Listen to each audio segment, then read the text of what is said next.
there was a small island, an island set far from the busy mainland, where the sea met green hills and the wind carried the sound of nature across the valleys.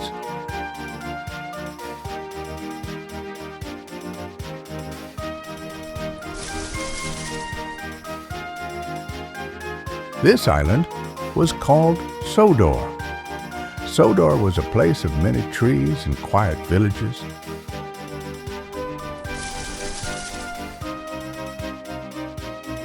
Of harbors busy with ships and long, wide bridges stretching across rivers and bays. From the deep stone quarries in the hills to the bustling docks by the water,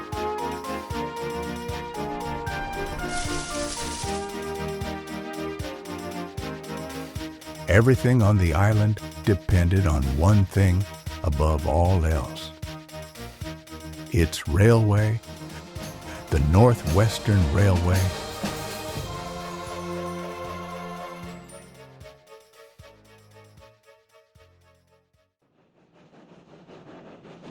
Thomas was a tank engine who lived at a big station. He was the smallest engine working in the yards. He had 6 small wheels, a short stumpy funnel, a short stumpy boiler, and a short stumpy dome. Thomas was a fussy little engine. He spent most of his days in the yard, shunting coaches for the bigger engines so that they could leave on time. The big engines would couple up to their coaches and leave the yards, setting off for stations far away. Thomas watched them go, left behind on the tracks. He longed to travel beyond the yards and see the world for himself, and that sometimes made him feel rather sad. But Thomas was not the only engine at work in the yards. There was another blue engine there as well. His name was Edward. Edward was very kind. He handled the trucks carefully and always took his work seriously.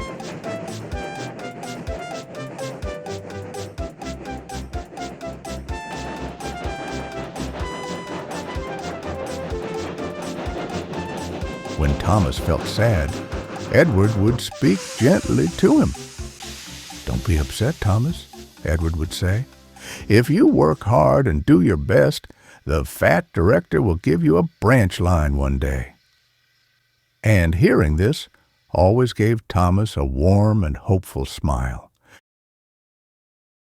Thomas was busy in the yards one day.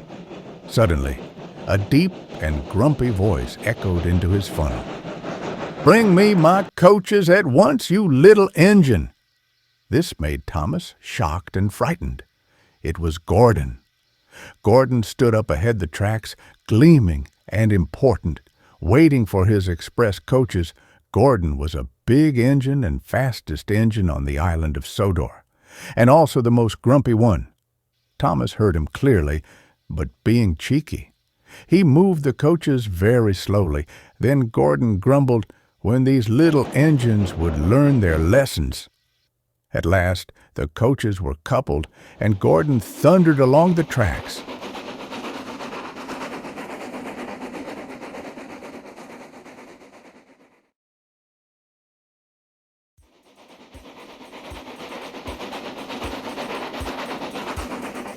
But Gordon was not the only big engine on the island.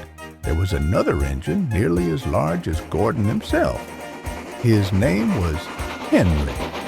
Henry was a big green engine, strong and impressive to look at. But he was not made quite as he should have been. The fat director had ordered an Atlantic engine, but by mistake, Henry was built as an experimental Pacific instead. Because of this, Henry was a poor runner, and he often had trouble doing his work properly.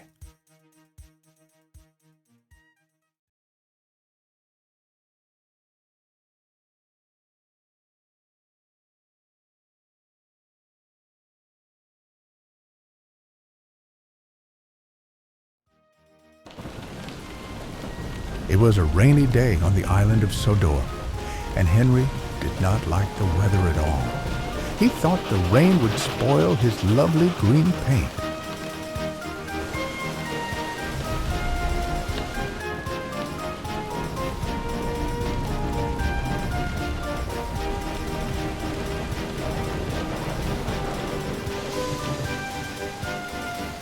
Henry grew more and more cross as the rain fell harder. Then, suddenly, he saw a tunnel ahead. Without stopping to think, Henry rushed straight into it and refused to come out. Henry did not stay there forever. The fat director eventually had him moved out of the tunnel.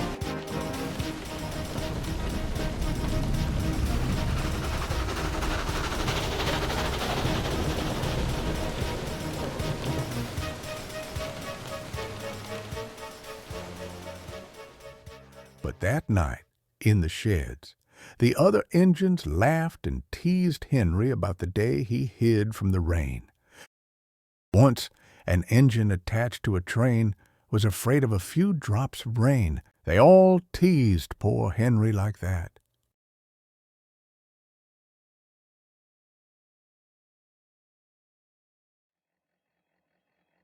It was an ordinary day on the island. Gordon was away on the main line, taking his express as usual. Henry was unwell and resting quietly in the sheds. Edward was busy with the long goods train.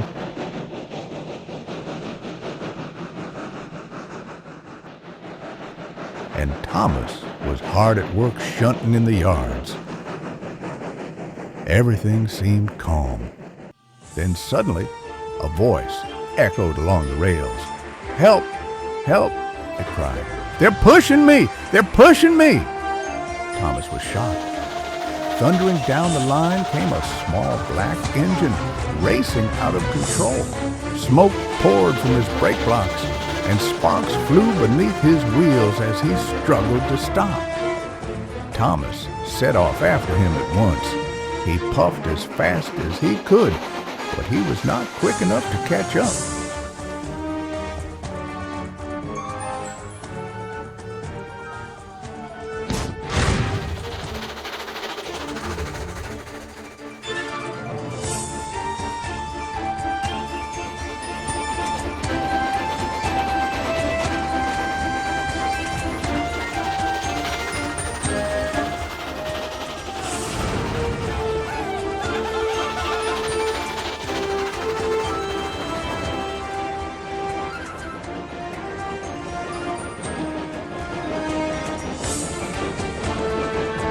Thomas stopped at a station to take rest. The station master told him that the Runaway engine had a terrible crash. Thomas hurried back to fetch the cranes.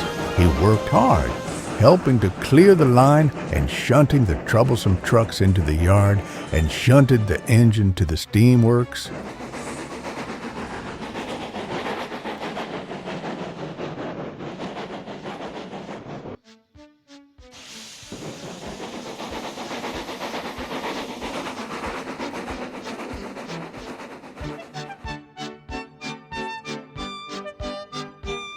For some time, the little black engine was not seen again.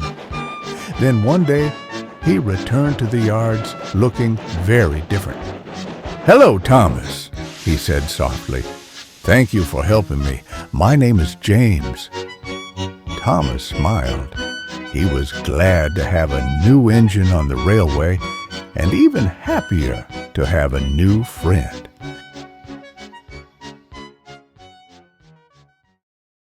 This railway was not made of engines alone. It was made of their work, their mistakes, and the feeling they shared.